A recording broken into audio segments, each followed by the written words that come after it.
People tell me I should be a therapist. You should, because there's a lot of shitty therapists out there, unfortunately. I'm not lying. The horror stories that I hear.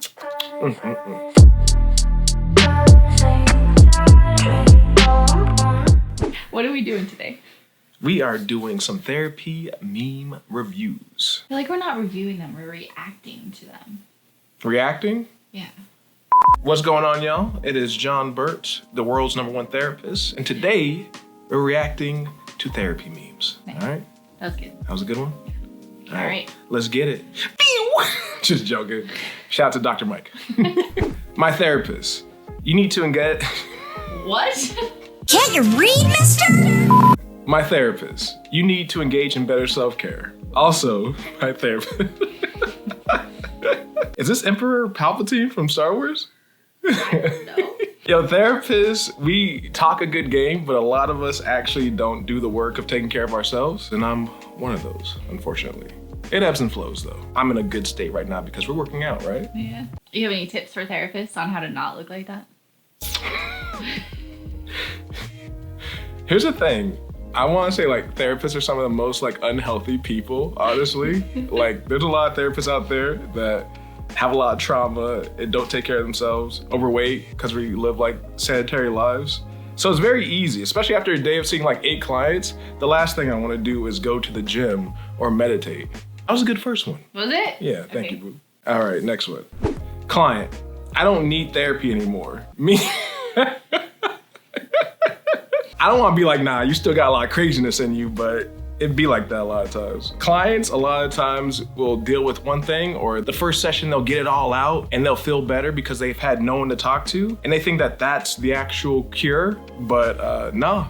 Unfortunately, bring your ass here because we got more work to do. I'm gonna drag you into the worst moments of your life. We're gonna process them. So a lot of people don't actually want to do that type of work because it's a lot.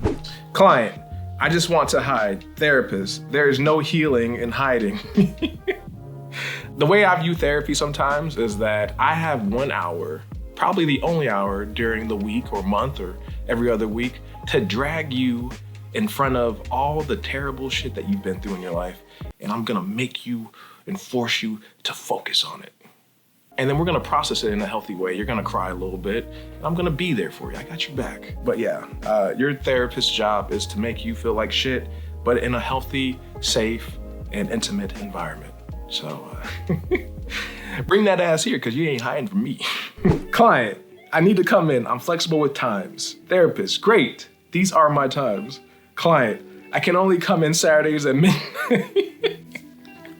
One of the first things I did as a therapist was limit the time to a specific time each week, and that's Monday through Wednesday, basically any time in those days, because it's so limited. I will never see anyone on a Saturday. You gotta be crazy, unless like, no, there's no way you could get me to work on a Saturday. Therapists, box out your times and do not budge on them, all right? I don't even know if I can consider myself a veteran therapist, but I've been in the game for 7 years. And when I finally was able to have my own private practice, Monday through Wednesday, I'm not budging. Okay, I'm lying because there's some clients that I'll see on Thursday or Friday, but you gotta have some skin in the game. I've had to be seeing you for like a year or something, and like, I really like you. This doesn't mean if I don't schedule you outside Monday and Wednesday, I don't want anyone to think that if like, oh, John only schedules me from Monday to Wednesday. That's not the case. It's just like, some of y'all have some serious shit. If I see you on a Saturday, like, it's gonna mess me up. It's gonna ruin, my wife's not gonna be happy. There's a reason why I only see people Monday through Wednesday, and that's to protect my mental health, all right? But yeah, I will never see anyone on a Saturday. Are you crazy? That's my day for anime and video games. When you tell people you're a therapist, isn't it depressing? Are you reading my mind right now? Don't you get tired of listening all day? People tell me I should be a therapist. I hate therapists. Damn, I ain't never got that one.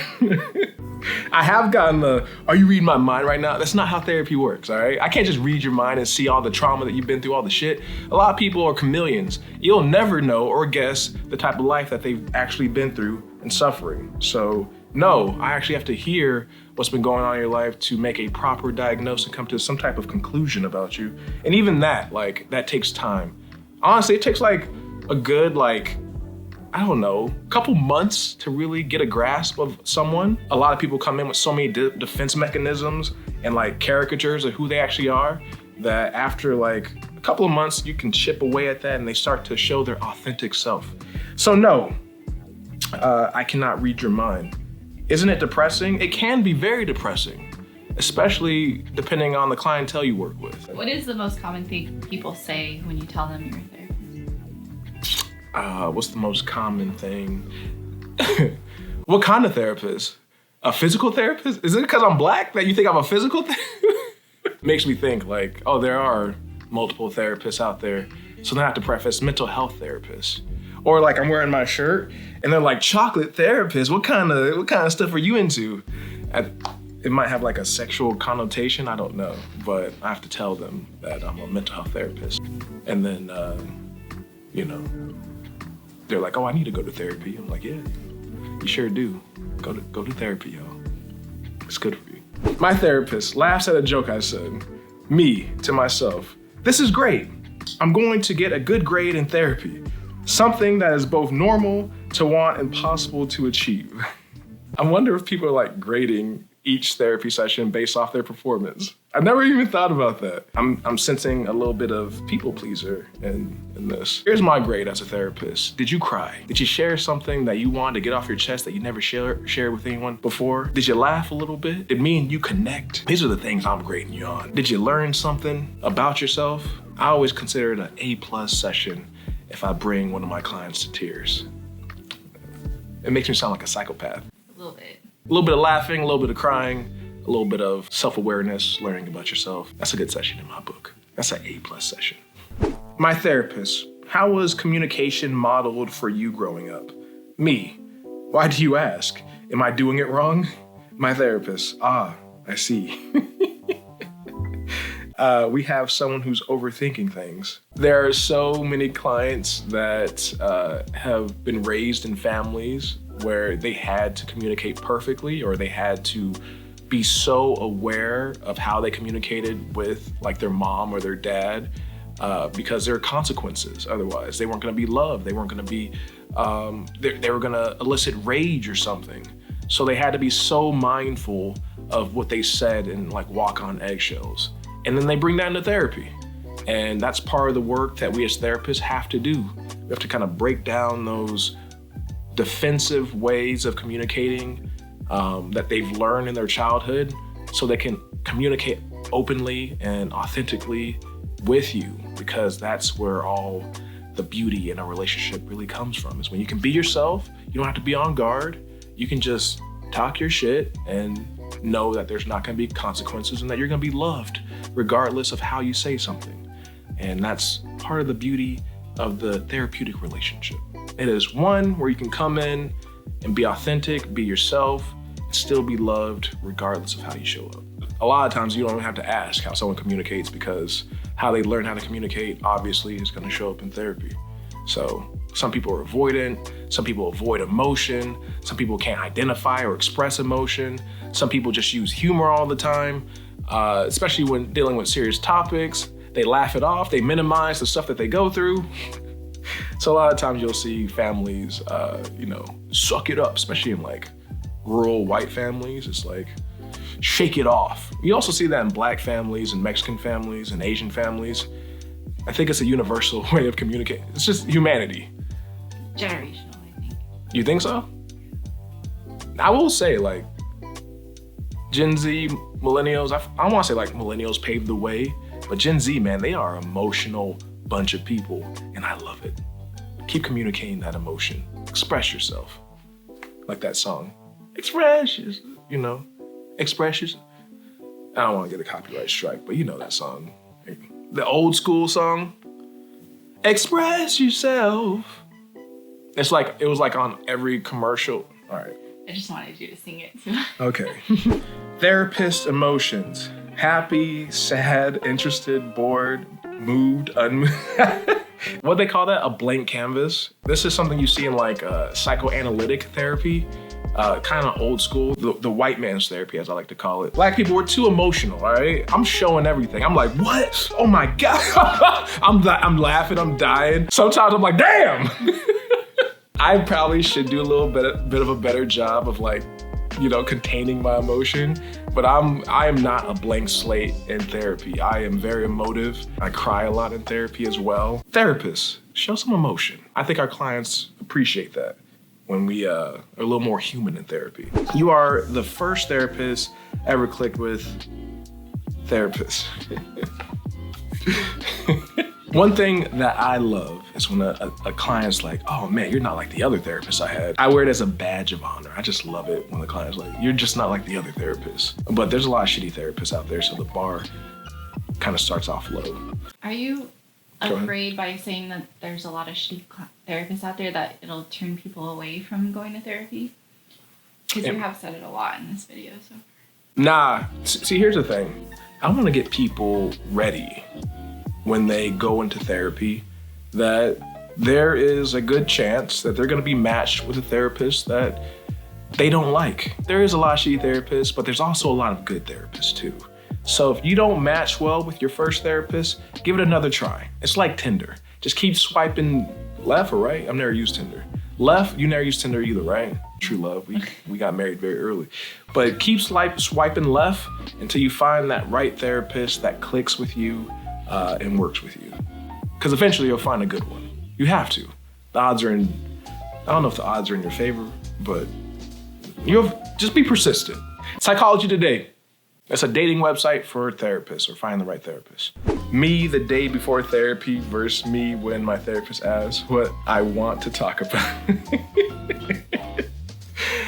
One of the worst things I hate is when a client comes to therapy unprepared. And then like, for some reason, so many times at the end of therapy, it's like the last 5 minutes when we're about to wrap up, they're like, oh man, I had an abortion. Or like, I probably shouldn't have said abortion, shouldn't I? Yeah, That's funny.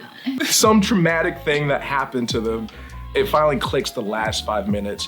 And we were talking about like, Star Wars or the election or something, wasting our time talking about some type of nonsense for those first 40 minutes. And now we have to jam pack and process the real shit the last 10 minutes. It happens a lot more than you think. When you're helping your client process their trauma and suddenly realize something about your No, one crisis at a time. Fortunately, my parents loved me and treated me very well, so my trauma is very limited. But yes, there are times when a client is going through something that I struggle with, and I'm like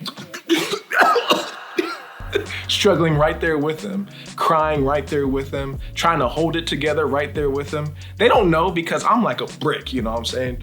But after that session, I am devastated. And then I go talk to my wife because she's my therapist. I should probably go to therapy on my own, get my own therapist. The biggest thing is that when I'm seeing like a woman in therapy and she's talking about like some toxic behavior that her boyfriend or husband's doing, and I'm like, oh shit, I do that. Oh, hold on. And then after the session, I go upstairs and I run to my wife and I'm like, I'm so sorry. I can't believe, I'm just one of those toxic men. I cannot believe it.